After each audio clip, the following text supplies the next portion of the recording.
tournament. And we've already used it like 4 times this. No, with me, The show. You use it with me. In this show, we have used it. Cop set? We have used the term cup set multiple times in this show. Just in the last 2 months, we've used it at least 4 times. I don't recall any of that. That's sad, man. I'm sad because I don't recall it. 4 times? Bro, I don't think we use A few too many concussions. Have you said it or have I said it? You said it because I put in the rundown and you read the rundown. You definitely said Bro, so Birmingham takes down Charlotte 1-0 in the regulation. I don't remember saying that, man. I don't never said cup set. You definitely have. All right, cool. Well, there was a cop set where Birmingham cop setted. If we're gonna use it, let's use it fully. Apparently never heard the term before, and now you're adding add-ons to it. Let's use it if we're gonna use it. Birmingham cop setted Charlotte 1-0. So what happened there, Coach? Really, that one was more or less straightforward. It was a good, not straightforward, but it was a good, tough game, right? The teams were more or less evenly matched throughout the game. It wasn't like an MLS team completely dominated the USL team, and the USL team just got away with a lucky goal. But they got their goal, Birmingham Legion, through Kasim in the 60th minute, and they held it for 30 minutes. The important thing to point out here, though, is that goal came after a red card to Charlotte, right? So that was the clear momentum change of the game, was that red card for Charlotte. Charlotte not playing with their full lineup. They're playing some starters, but not their full starting lineup, if that makes sense. It's a bit of a mixed squad there. So when you go down a man into center back about halfway through the game, that's tough. Birmingham, though, have some former MLSers. He didn't score the goal, but Juan Agudelo played really well in this game. He's kind of bounced around the league. There was a long time when everyone was saying he's going to be the next superstar in MLS. He's going to be this phenomenal talent, and then he's kind of bounced around, never found his footing. But he still has the ability level at times, just no consistency. So he looked really good. So it'll be fun to keep watching him as they go into the quarterfinals, Birmingham Legion. But they're not going to be the only USL or lower division team in the quarterfinals, because we have another cup set. Another one. The team was cup setted. The cup settingest cup set of all cup sets was the Riverhounds cup setting Columbus Crew. Wait, so I just want to make sure before we move forward, what does SQUEAK spell? SQ. Just look at the right there. Oh, it's supposed to say squeak. Okay. Alright. Just trying to make sure I got my data. Squeak. Squeak past. Squeak. But the Riverhounds here pull up a 1-0 cup set over Columbus, which is rough for me, especially when I was talking about my ego and I need validation. Literally last week, I think, maybe 2 weeks ago, I spoke about how Columbus are my odds-on favorite to win this tournament, and they go lose to a USL team. But very disappointingly there, because they just straight up didn't play any starters. Right, like every single player that plays is a bench player, and I'm like, why? You have every possibility here. You're playing a USL team to go into the quarterfinals of a tournament. They're not winning anything other. Like, so Columbus is not winning anything else. No, this was their chance, and they were dominating teams earlier, like MLS teams winning by 4 goals. They were doing great in this tournament, and then they decided, now we're going to put out essentially a USL team, a backup team to go play, when you have a very clear path to make a deep run in this tournament.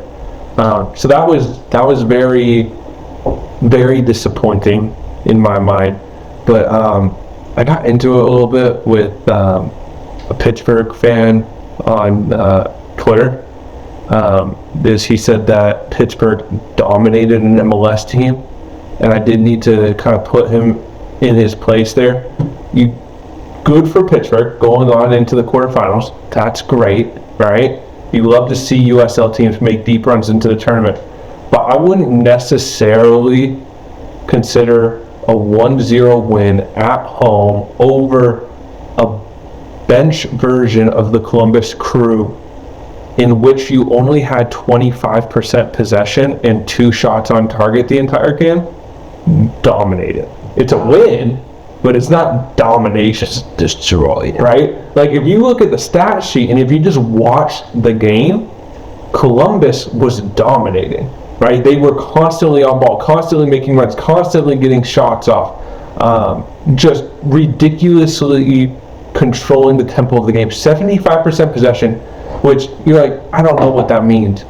Well, it means in this case, they had the ball a lot and they did things with the ball where they didn't just hold it. They had 706 passes completed this game. Oh, so they're making things happen. Compared to 222 passes. How did they lose? They just couldn't buy a goal? Literally tripled the amount of passes the other team made. They just couldn't buy a goal. It was rough in front of goal, which, I mean, to be fair, the Riverhounds didn't have much opportunities in front of goal, but they made the most out of it, right? 2 shots on target, found the back of the net once. That's great. That's all you need. That's great. So, well done to Pittsburgh, but let's settle down expectations a little bit when you're saying you dominated an MLS team, when you played an MLS reserve team and walked away with 25% possession at home. Dominance. Yeah, that's a rough one.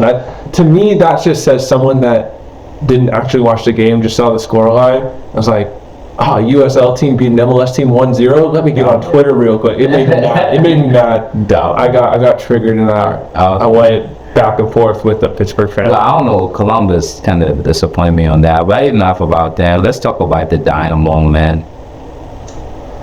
So now looks like they dominated. They did. They dominated an MLS team. Do you think Minnesota was going to win this game?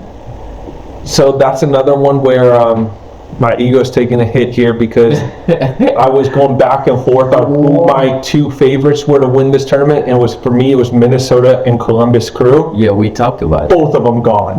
Get out of here. The following weekend, they go. Oh man, it's a bad time for my. You know what? I've never been good at predicting things. Like in soccer, like I can never make a prediction to save my life. I don't know why that is, but going into Houston, Corey Baird, unless you are a true Dynamo fan, you don't know the name. Got his hat trick. I believe it's his first ever hat trick as a pro. Not just in this competition, but ever. I don't think he's ever scored a hat trick before. So good job, Corey Baird. He's an MLS veteran, been around a few different teams, bounced around a bit in his career. Kind of like a Will Bruin type of I think forward. Dynamo likes players like that. A lot of their players are like. Dynamo doesn't really spend money on players, so they try to find the bargain. Their biggest money spending is on Hector Herrera, who is starting to actually look pretty good now. He played pretty well this most recent game week that we didn't talk about, but so he's starting to play. That's a good thing there. But they don't really have a true forward Dynamo at the moment, which we talked about. They're actually DP, designated player forward. They have been putting him on the bench this entire season. I don't know what's going on there. There's some sort of locker room issue or issue with the coach there, but he hasn't been getting minutes. The guy they're paying big money to put the ball in the net just simply hasn't been even on the field. So that's a good sign that Corey Baird is at least able to step up. But I do think it's worth noting that there was a red card in this game pretty early in, 38th minute, for Minnesota. So they were playing down 10 men for most of the game. They didn't play all of their starters. They played about half of their starters, I would say. Didn't start their goalkeeper. Started one of their center backs, right? Like it was a truly mixed squad there. Whereas Houston definitely played a much stronger, I'm here to win type of lineup, and it worked out. And now they're in the quarterfinals. Yeah. So well done, Houston. At the beginning of the season, I think we said there is absolutely no chance Houston is going to be good this season. Completely wrote them off. They are currently in a playoff spot. They are a 1-in-8 chance in winning a trophy in this tournament. So well done, Houston, to really kind of figure things out without a goal scorer. Impressive. Didn't we say we were able to use Cincinnati to make it to the playoff? No, you said you've been to Houston. Of course, I've been to Houston. I tell you, wow, they're like 7th right now. Yeah, they're not doing bad. They're not doing bad. I'm just seeing my LA right now and my Galaxy. It's hard to watch, but we're gonna keep it going. We're gonna keep faith. So, so Dynamo did that, and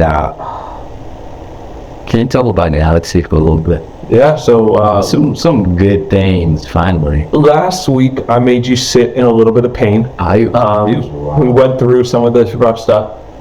You beat LAFC. Again, this was another LAFC B team. It was LA Galaxy starters, 100% starters. I don't care. But it's a 2-0 win against a rival at the rival's home stadium. And this is your only chance. And we dominated. I mean, dominated more so than Birmingham did. But no, that was actually, it was a really, really fun game. A lot of good attacking play. I think LAFC was a little unlucky not to find the back of the net. But this is something, I'm not going to say it's going to spark a good turnaround of play, because every time I start to think that about LA Galaxy, it goes right back to losing. We both know it's not. But we spoke a couple of weeks ago about what teams they need to take this tournament seriously and what teams don't. Yeah. The Galaxy were a team that needed to take this tournament seriously. LAFC were one we said don't, right? So fair enough, they both did what we said they should do. Yeah. LA Galaxy are on to the quarterfinals, and one of only 6 MLS teams in the quarterfinals, so they have as good of a shot to win this tournament as anyone, really. Yeah. As they keep preferencing this over league play, they might walk out of here with a trophy this year. Yeah, for sure. I mean, so some of the teams are set for the quarterfinals. So I see my Galaxy as RSL. Yeah, which should be a good game, because right now I think they're about the same level. If they play starters to starters. Pure talent on the field, I think LA Galaxy has the talent level over them. Yeah, but I'm just saying. But how they've been playing, yeah, I'd say they're fairly equal teams. Yeah. It'll be a fun one because they play differently. We also really nice to sit back and defend, so that will allow your big stars and Chicharito and Puig to get on the attack and see what they can do to break down a low block team like RSL. So that's an interesting one. Cincinnati played the Riverhounds. Again, Cincinnati, a team that doesn't need to win this tournament, but they have so much depth. You were talking about Yuya Kubo. He doesn't play in MLS, but he's one of the best players probably left in this tournament, dude, and he'll get minutes. I saw him live. It's just, you know, when you see players, like we've been around good players, you know what I mean? There's some players that after first touch, you're like, yeah, ball it. He is, if he got onto a team that plays his system, which Cincinnati were a dumpster fire when they signed him, and they essentially just signed a player to sign a player and didn't think, how does he fit in with the rest of the team? How does he fit in with the formation? And the answer is he doesn't. So they just signed a good player that doesn't fit. If he went to a team in this league that plays the style he needs to play, he would be an MVP caliber player. I'm just looking at how he plays. I'm like, imagine him, Acosta, and what's the other guy, Barrera. The goal scorer, Vasquez. Number 39 in Cincinnati was Barrial. Barrial, yeah. him, Acosta, and Barrial. Then you That have would have been Obi Noeda, whatever his name is. that would have been the best attacking trio in the MLS or whatever you want to. But hey, it is what it is. I saw him play first touch. I was just like, where's this man been hiding? But He is a baller. Which again, at least we get to see him in the Open Cup. But yeah. I wish he went to a team where they played his system and would be able to watch him play all the time. So Yeah. it's a little disappointing, but oh well. Chicago. Have you talked about Chicago when you was 10 already? No, so that's another one of the quarterfinal matchups. Yeah. Who you got on that one? Anybody's gonna win. My predictions are always wrong, and I want Chicago to win, so I'm going to predict that Houston wins, so that way Chicago do win. The Dynamo. Houston will win this. The Dynamo are real, so I'm gonna go with the Dynamo for real. Not like him try to fake it, like reverse psychology. I want Chicago to win this. I want Chicago. I think Chicago should win this, but it's probably gonna be the Dynamo. Yeah. So and then we got Inter Miami playing Birmingham. Who you got on that? I think they're not Birmingham. Dominating again? I think they're not Birmingham. The only issue here with Birmingham is that they lost a player to a red card in the 95th minute of last game. That's the dumbest red card ever.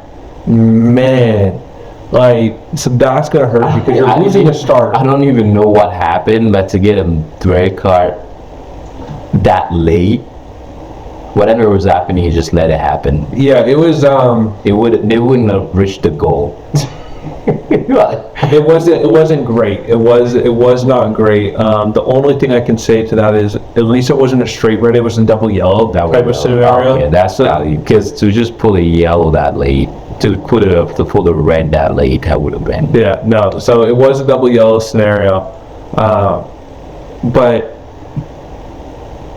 no, I really do think Pittsburgh can push through here, ride those dominant vibes apparently that they have, and upset Inter Miami, because Inter Miami have not been good in this tournament in reality. They almost lost to Miami CF or wherever they were called. Had to take it to penalties. They never led in that game. They were actually losing at points in that game. So Inter Miami have not looked good. Birmingham have apparently been dominant. So why not? Birmingham Legion. 25% possession at the time is dominating. Birmingham Legion into the semifinals. Yeah, let's do that. All right, awesome. So that ends us right there for our U.S. Open Cup. We are looking forward to, I think, honestly, I think LA Galaxy is going to win this U.S. Open. They have to. Cincinnati is a better team by far. They have to play the starters. Cincinnati doesn't play starters in the U.S. Open. Going into the quarterfinals, The starters. they might going into the quarterfinals just because Like, they haven't won a trophy yet, FC Cincinnati. dude, we have to win this. Like, LA Galaxy needs this. Cincinnati's having a good season. We need this. They are, but don't you think FC Cincinnati does not have a trophy in their entire tenure in MLS? Don't you think Noonan wants to be the guy to do it? Guarantee a trophy. You're already into the quarterfinals at this point. I think even if they play a mixed team of part starters, part bench players, they will still have a better team on field than LA Galaxy. So you don't have to play all your starters, but if you play all your starters, you're going to be the better team. That's why I need Pittsburgh to dominate, but just win.